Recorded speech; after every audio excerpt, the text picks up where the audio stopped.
আনিসুর রহমান আশরাফি সাহেব একটা ওয়াজের মধ্যে বলছিলেন, একটা কুকুর মরে যাওয়ার পর ওইটা থেকে যেই পরিমাণ দুর্গন্ধ ছড়ায় তার চেয়ে বেশি দুর্গন্ধ ছড়ায় একটা বেপরদা নারী। কারণ হয়তোবা একটা কুকুর মারা যাওয়ার পর তার দুর্গন্ধে আশেপাশের কিছু মানুষের সমস্যা হয়, কিন্তু একটা বেপরদা নারীর দুর্গন্ধে কিছু মানুষের নয়, বরঞ্চ শত শত পুরুষের নজর খারাপ হয়, শত শত পুরুষের চরিত্র নষ্ট হয়। একটা বেপরদা নারী যখন রাস্তা দিয়ে হেঁটে যায় তখন পুরুষের ইচ্ছা না থাকার সত্ত্বেও ওই বেপরদা নারীর দিকে নজর চলে যায়।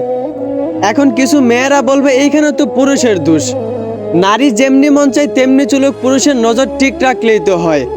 তো আমি বলি কি আপু, জন্মগতভাবেই আল্লাহ নারীর প্রতি পুরুষের একটা আকর্ষণ দিয়েছেন, এই জন্যই বেপরদা নারী দেখলে পুরুষের আকর্ষণ যাবেই।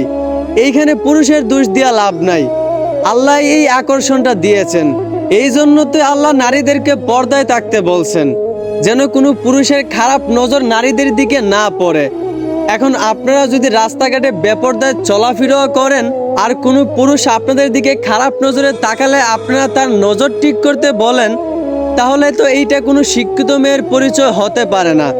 কোনো ভদ্র ফ্যামিলির মেয়ে কোনোদিন রাস্তাঘাটে বেপরদায় চলাফেরা করবে না আর কারো নজর ঠিক করার কথাও বলবে না।